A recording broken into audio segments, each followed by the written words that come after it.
A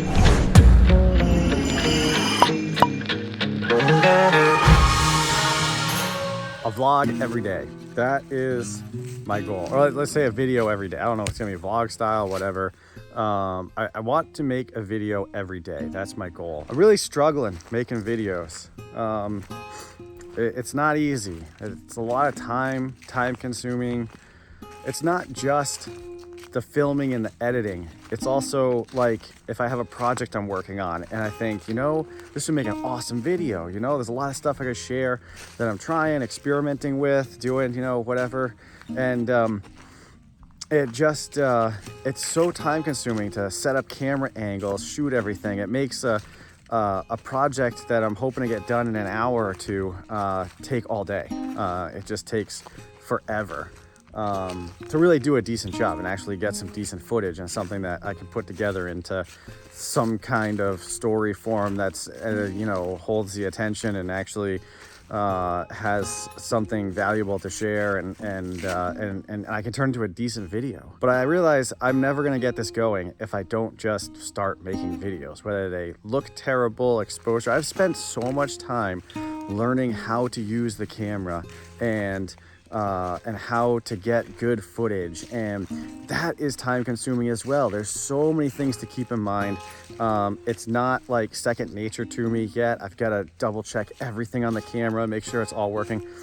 So one of the things I'm going to do here is that I want to make a video every single day. I don't know if I'm going to be able to pull it off, but I'm going to try. And I'm not going to edit much. I'm not going to really do a whole lot to it. I just because that's too time consuming. It just takes I've been working on one video. I think the time right now is there's a huge need for people to share what they know and what they don't know. Half the stuff I do here is just experiments. I'm just like, well, shoot, we don't have what we really need. We've got 2 pieces of fence posts and a piece of baling twine and a trash bag, and hey, well, let's build a shelter for the sheep. That's pretty much how it goes here. So a lot of the stuff you might end up seeing on this channel is me experimenting and trying to make something work out of nothing. But I think that's important. I think that needs to be shared. And again, I want to, in the worst way, share this stuff and share our life here on the homestead. And also teach the wilderness living stuff, the primitive skills, the survival, living off the land. I haven't practiced that stuff in so long. The knowledge is up here from years of doing it growing up, but I haven't been practicing it for a long time. So I feel it's like anything. Like if somebody had been a super athlete for years and then quit doing it for 15 years and then all of a sudden I want to try doing it again, it's going to take some practice, some time, but I want to take you on that journey. And the other thing is that my children are growing up so fast and I see the world changing and I see red flags popping up all over the place on so many different fronts. And I feel like I have failed as a father in a way. I don't feel like a total failure as a father. I think I've done a pretty decent job.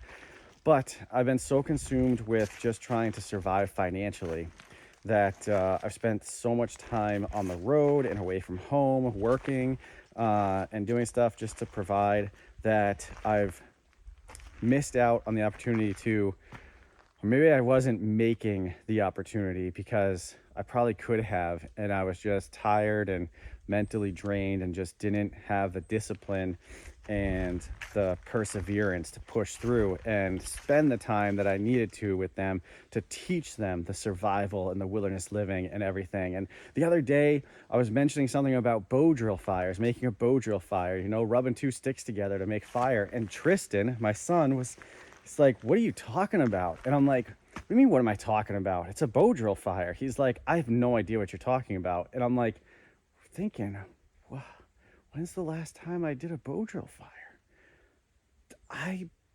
It was a while ago. I mean, he was probably just in diapers the last time I'd actually busted out a bow drill and got a fire going. So that shocked me a little bit. I was kind of taken back by that and thought, holy smokes, what have I done? Like not that we haven't had great times and I haven't shared amazing things, and we've raised a great family, Stephanie and I think our kids are awesome, but I'm really working on trying to make a real concerted effort now to start training them in things that I think are going to be important maybe in the future. Again, like I mentioned, those red flags popping up on all these fronts have me a little concerned. And not that I haven't been concerned for years, but I see stuff happening faster and faster, and I'm wondering, I don't know, my fingers in the way there. Hopefully not. Okay.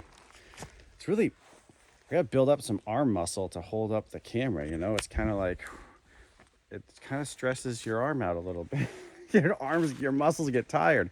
Just gonna set this on the hay bale over here. All right. So those red flags I see coming and coming fast. And I don't know what's going to happen. I've been seeing, you know, for years, my family and myself, I look around the world and I think, man, things are getting crazy.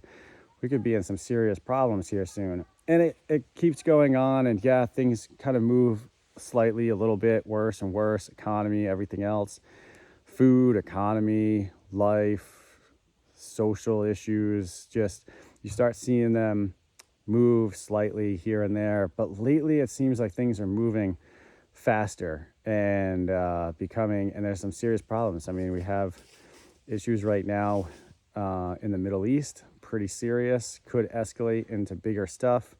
I don't know. I just want to be prepared. I want my children to be prepared physically and mentally. And one of the things I've always thought, considered, was kind of like, okay, so that Doomsday Prepper show came out years ago where they were documenting, you know, each episode documented like these prepper folks, wherever they were doing, preparing for all these weird different disasters. And it's so funny because now some of them have actually happened, and it's kind of a good thing. Some people were prepared because they were ready for it, but like, you know, thinking back to like maybe a pandemic. So anyway, that show came out, and I had a lot of people, a lot of friends of mine and stuff, even some family who would talk to me about prepping and share like, oh, we're going to start doing this, we're going to start doing that. And I'd watch some of these episodes, and these people are like stockpiling like 3,000 buckets of rice in their bedroom so that they're ready to survive when they can't get any food. And I'm thinking, God, I'd rather die than have to eat rice for the rest of my life. So might as well just end it. That's crazy. But anyway, as I thought about this and this whole prepping situation, the more I realized that knowledge, being prepared mentally and physically and spiritually, were probably the most important things. Are way more important, way more important, I think, than how many bags of rice you have, how many cows you have, how many water systems you have on your homestead, or how many bunkers you have built in the mountains that you can retreat to. Preparing your family physically, mentally, and spiritually, I think, is the biggest thing. And knowledge about how to live in different adverse situations is going to be way more invaluable. Yeah. It's going to have way more value than all the bug out bags you can stockpile in your garage. And I want this channel to be about that. I want this channel to be built on that kind of idea, that philosophy. But the ultimate goal for this channel is just to inspire people, inspire you watching this, inspire whoever comes across these videos or the information I have online, whether it's these videos or vlogs, blogs, website, TikTok. I don't know if I'm gonna do TikTok. I'm not so crazy about that. Instagram, I don't know. I gotta research all these things. I use YouTube a lot. I don't use much other social media, so it's not something I'm that familiar with, but maybe I'll start checking things out. But I want these videos and the content I create to inspire people to get more connected, reconnected with creation and the guy that created it all. So the goal is to produce content that will create a desire in you to want to get outside more, to want to get out into nature. There is so much study and research that's gone into how beneficial it is to us as human beings, mentally, physically, spiritually, to be connected with nature. And I just want to impress upon people the importance of that. And the overall philosophy of this channel is to inspire people to want to be more connected to creation. I mean, originally we were created to live in a garden, not in an apartment in a city. We were created to live in a garden. God took Adam and Eve. He had created earth. He had made all of the plants and the animals, and then he made a special garden, and he took Adam and Eve and he put the man in the garden. And I think that's a really critical point to ponder and meditate on, because there's a lot of information out now about how incredibly beneficial it is for us to be healthy, well-rounded, whole people. How important it is for us to be connected to nature, and then not stop at worshiping the nature. So many cultures, so many people stop there, create gods out of nature and creation instead of worshiping the one true God who created all of this for us and made this possible. So we don't want to stop there at just the creation. We want to go beyond that to the creator. And ultimately, there's going to be a day where all of this is going to be burned up and recreated again. So the whole philosophy of Creation Bound is that right now we are trying to connect in a deeper way with creation, and then we want to connect in a deeper way with our creator, and then someday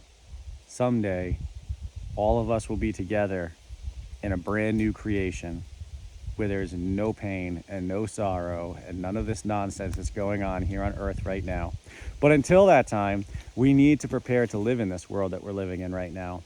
And not only physically, but spiritually. And the spiritual side of it is going to protect us more physically than learning all the physical stuff. So learning about our creator, our God, who he is, what he wants for us, and how he wants us to live is even more critical than all the homesteading and wilderness living stuff. And I want to share that. I want to bring that into my creator repertoire. I want to bring that into the videos and this channel. So I don't know, this has gone on a while. I watch people like Curtis Stone. This is what he does: wanders around his homestead with a camera, rants about stuff. I love his rants. He's got great information. I just watch other things and they're like, you got to prepare, you got to write this down, you got to script it out, you got to make sure it's perfect and everything else. And I'm thinking, why can't I just do that? Why can't I just grab a camera and just go around? So with my iPhone, I may use my other camera at times. I don't know. The phone is just so simple and easy to use. The audio is probably going to suck because it's not the greatest microphone. It's one of the cows. And everybody's like, audio is key. You gotta make sure audio is perfect or nobody's gonna watch your videos. The image can be pretty crappy, but as long as you got good audio, you know, that's key. Well, I don't know. I'm just using I do have a microphone. I think I have a microphone that I can set up to work with this phone. But then I gotta have a case on the phone. I gotta mount the microphone, make sure it's not in the camera view and all that stuff. So I can just keep this in my pocket, rip it out, take some video. Oh my goodness, look at this. We've just broken a track on the excavator. Golly gee, let's fix that today. That stuff happens all the time. It's amazing. It's amazing how much stuff happens on a homestead. Just will blow your mind.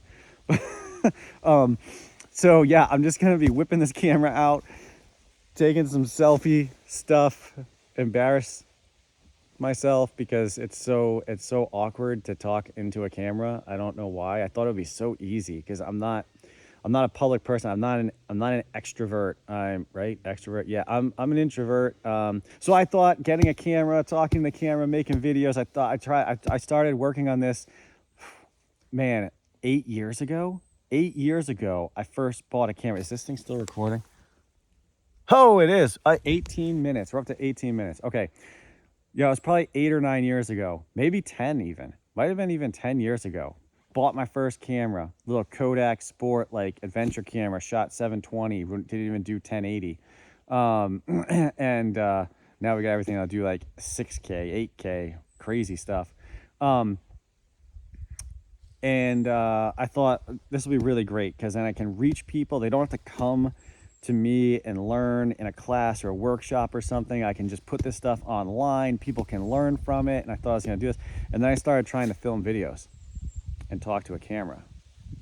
And it blew my mind how difficult it is to get over that. It's like, it's awkward. It's embarrassing. It actually makes me feel like I'm standing in front of a massive audience, even though it's just me and the camera and the cows, and that's it. There's nobody else around. If I try to do this on a city street, no way. I'm not doing. No, I cannot handle that. I don't know why. Maybe I hope. I see these people vlogging as they're walking through the airport. Peter McKinnon, and he's a guy's awesome. Like, he's fearless. He just gets out there and vlogs in the middle of anything. I can't do that. I like whip out the camera and I go, and I look around and I'm like, oh yeah, forget that. No way. Not happening. It's so awkward and feels so weird to me. But I'm going to try to make videos. I'm going to try to make a video a day. I'm not going to edit much. I'm just going to film it with the phone. Picture and audio, maybe trash. I don't know. But I'm going to stick it up there, put it out there, and we're going to go with it. And I'm just hoping, my goal is that maybe one or two people might watch it and actually get something out of my ridiculous ranting, because none of this is going to be scripted. It's just going to be flying by the seat of my pants, pulling this off. So maybe somebody will get something out of it. Maybe somebody will watch the whole video. If one person watches this entire video that I'm filming right now, I would be so surprised, like, because that would just blow my mind, because I'm just literally ranting out here in the woods, like just going on and on. So yeah, that's what I'm gonna do. And it's just to get my mind wrapped around the idea of making videos on a regular basis and going through the process of filming and talking to the camera, getting more comfortable with it, editing a little bit and editing more and more, and then eventually finding my own editing style and putting it together and making videos. And I just gotta start somewhere. So they say, hey, punch fear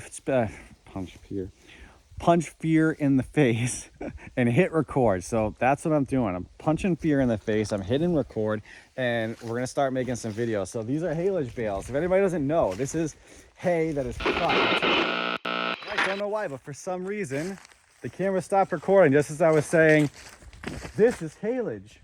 Okay, haylage. This is sauerkraut for animals. The hay, so typical hay is cut, laid down, allowed to dry, baled up. Doesn't, okay, just went over that.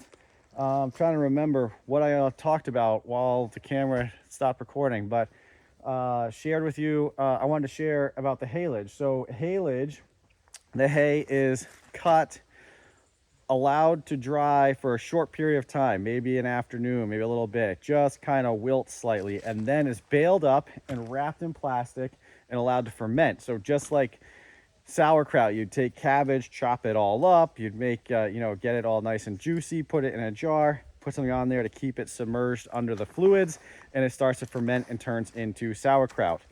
What we're doing is, what they've done is cut this grass, allow it to sit for a short time, then baled it up, wrapped it in plastic, creates an anaerobic environment basically, so it starts to ferment and preserve itself.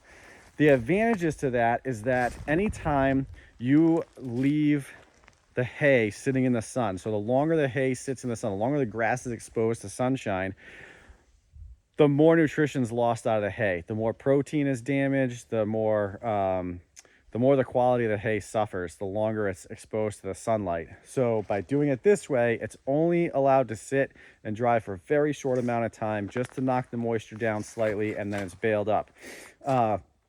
And then it's fed to the animals. So this allows us to feed a higher protein, higher quality, more nutritious feed to the animals for the winter. And I've come up here just to check on our pantry. That's what I like to think about it. So normally you have a kitchen, and you go into your kitchen and you've got a pantry with all your food stored in there.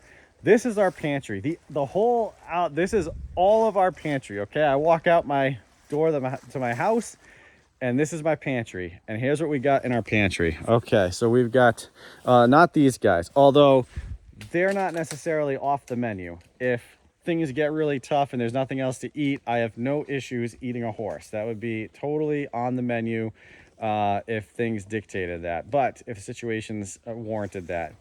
But they're more for pleasure and work and everything else. We're not eating the horses right now. But these guys are our walking, breathing pantry. We also have the sheep.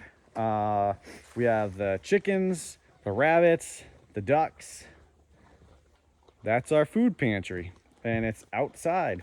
Not to mention all the wild edible plants out here, the acorns that are dropping, the cattails in the swamp. Food pantry. That's it. That's what I want to share with you guys. This kind of stuff. Thinking about things a little different than we normally do, than society normally does. Our modern society normally thinks about things. So yeah, I dropped these 2 bales. Let me think. Oh, I wonder if that's why it stopped recording. It's still recording now. I think I have it set so that if I hit the volume up or down, but I must have hit one by accident because holding the phone like this, because that's I think that it stopped recording. But I dropped these 2 bales out here, not yesterday, let me think, so 2 days ago. And I'm just trying to get an idea of how fast they're going to be going through them, how fast they're eating them up, to make sure. We bought 60 of these so far. I need to make sure we're going to have enough to get through winter. Once snow gets here, it is an absolute brutal chore to try to get hay up this mountain once winter sets in. So we try very hard to make sure we have enough stockpiled up here to get us at least into April before we have to get hay again. Make sure this is still recording. Yes, because I just did this a moment ago and discovered it wasn't recording, and I probably spent 15 minutes talking to the camera and it wasn't even recording me. So I'm going down. This shipping container that burned, we had a fire in it a couple months ago, and we lost a ton of items. I've got a dumpster coming today, and I'm going through it finally. We've gone through it like 3 or 4 times, pulled stuff out. We had to submit stuff to the insurance company. Now I'm going through it and cleaning more stuff out, trying to gut the inside of this thing, because it was framed with 2x4 framing and insulation in about 2/3 of the container.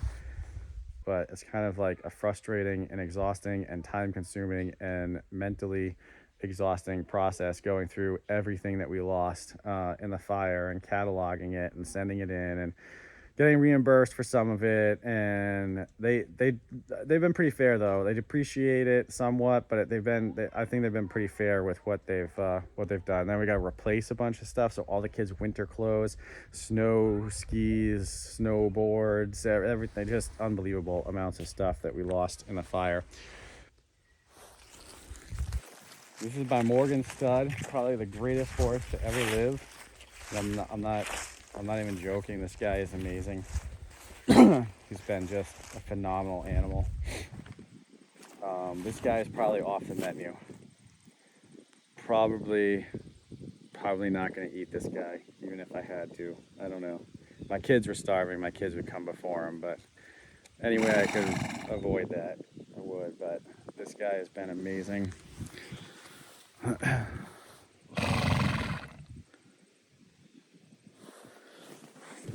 He's worked with me all over the country, from Montana to Mexico. not New Mexico, but actually Mexico, then cross the border illegally. But you know, we didn't check with anybody. We just hopped over the fence for a little bit and then came back to the U.S. But I mean, how could you not? You're down by the border. There's nobody around. You look in every direction. Oh, there's you know, 30 miles that way through the desert. Oh, there's like 20 miles that way. There's no one around. There's a little monument that says if you cross this border illegally, it's like $500,000 in fines and 5 years in jail or something. And I'm like,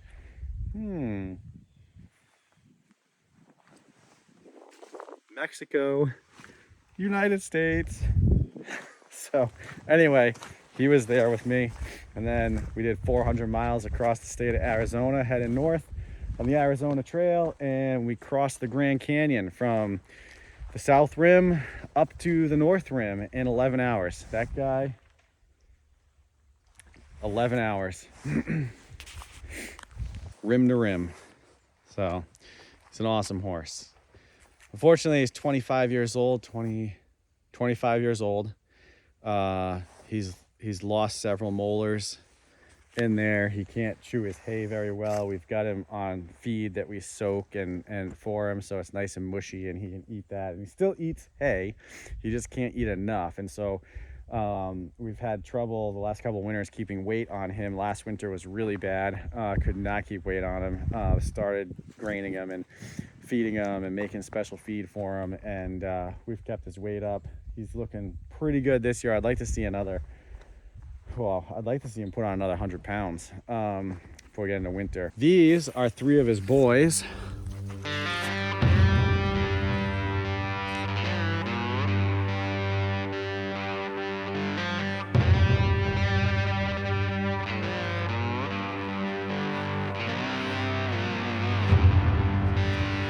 So they're out there eating. And here's some more of our pantry walking around.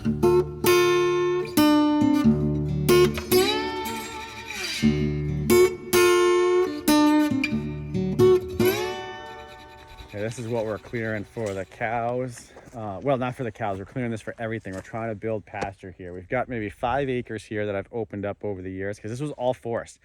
There was not what... If you look up this hillside, I'm going to turn the camera around. We're going to look up the hillside here. Okay, up the tree line there, up on the hillside. The whole place was just that, all forest. There was nothing open here. There was nothing. Everything you've seen in any of our videos, anything that's open or cleared or anything like that here is all us. We've done all of that. To be self-sufficient out here, we need to feed the horses we have, the cows and the sheep. We probably need about 30 to 40 acres to make enough hay to get through the winter and have enough pasture to do like intensive rotational grazing with the mob grazing with the animals through the summer and have good, decent pastures. Probably maybe 20 acres. Maybe we could get by with 20. I don't know. 20 would probably be enough to probably graze everybody on. The cows, sheep, and horses, rotating them through intensive. And you might get a little bit of hay off it. But really, to make enough hay for the winter and to graze everybody for the summer, we probably need 30 at least, I would think, of good producing pasture land. So this is our attempt at doing that. We've cut the trees. I cut them all down. I'll edit in some footage of that. I got some drone footage of when I knocked these to the ground. And then the cows love the leaves and eating the ends of the limbs and stuff, and they'll just strip the leaves off, munch on the tree limbs, the ends and stuff. And even if I put fresh hay out, they'd rather eat the trees. They'd come down. A bale would last me, I'd throw a bale out there and it would last like 2 weeks because they'd be eating the trees. But now the leaves are all gone, so we knocked this down. Then I had some really good late cut hay. So it was late first cut, which means the grass had grown up and gone to seed, and then it was baled up. It was cut, dried, baled. And so that hay had all kinds of seed in it. I mean, just tons of seed all over it. I mean, you could just take some of the hay and shake it out and see all the grass seeds go to the ground. So I spread that. I'd just take the bales and just roll them out. And then the cows would go over and they'd munch on it, kick it around, move around, take a nap in it and roll around. And then with all the rain we've had, the rain would come down and soak everything.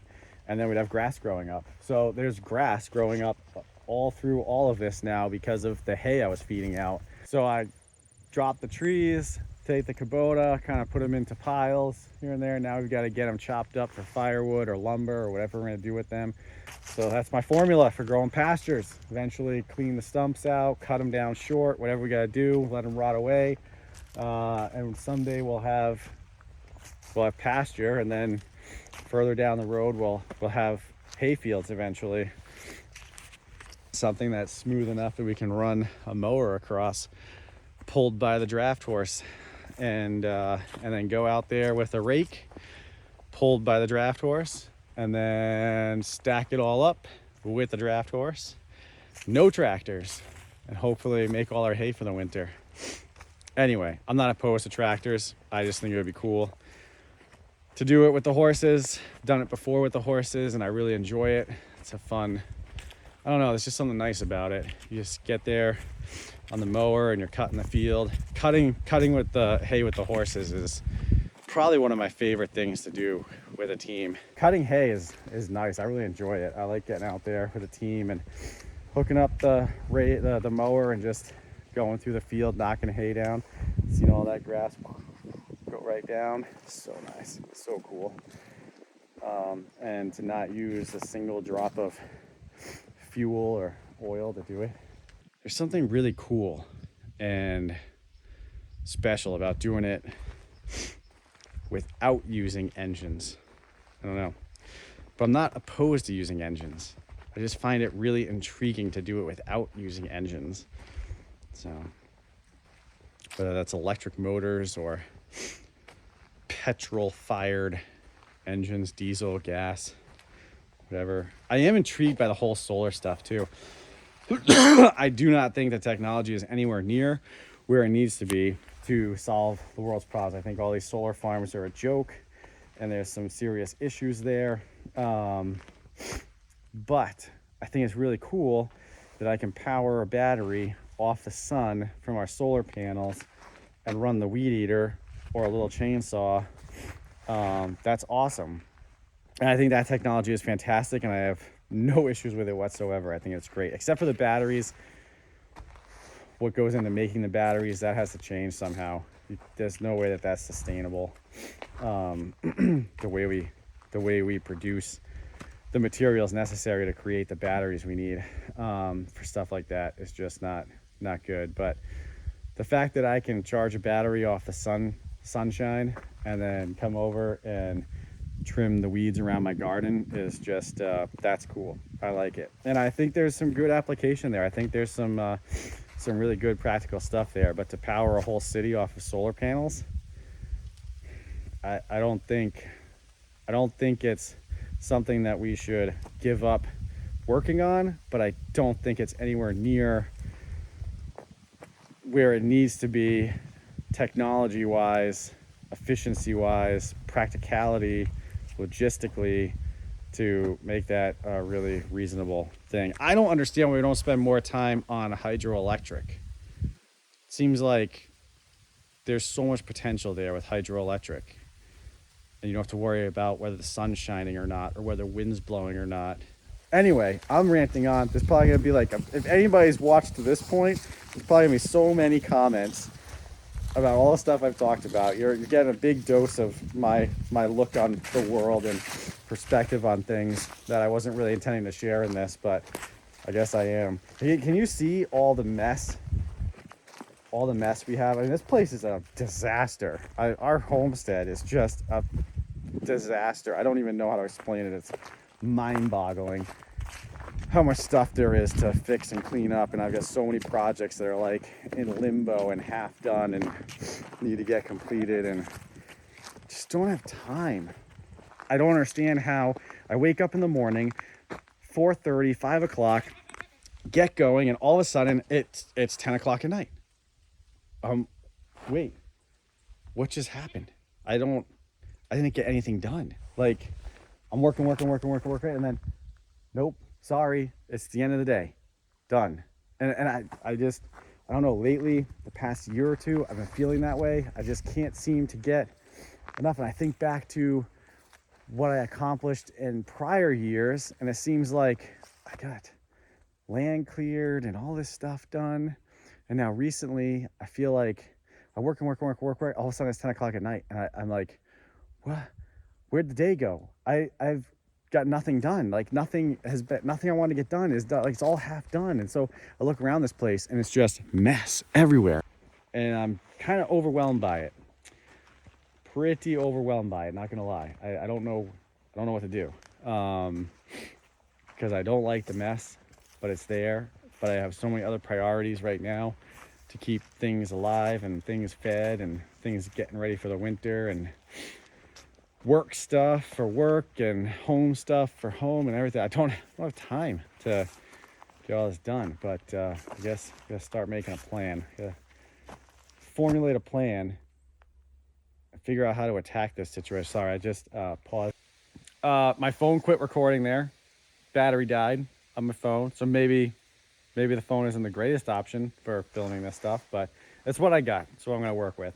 If you followed this to this point, you might as well just go and subscribe to the channel, because I'm gonna do more, hopefully not as rambling and crazy as this video, but I just need to start doing this. I need to start practicing. I need to start getting in the habit of making videos. And so this is the start. This is my ridiculous punch fear in the face and hit record and just start saying stuff and recording, and this is my beginning. So I guess nobody's beginning is all rainbows and butterflies and perfect perfection.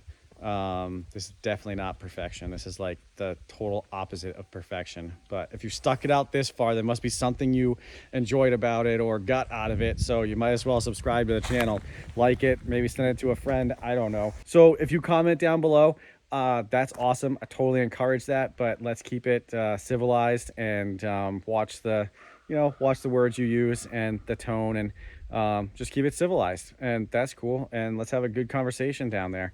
So yeah, until next time. I don't know, I'm trying to figure out how to end the video. How do I end it? How do I roll into the ending? I don't really have a plan for this. So I guess until next time, hey, get out there, enjoy what God has made for you out here.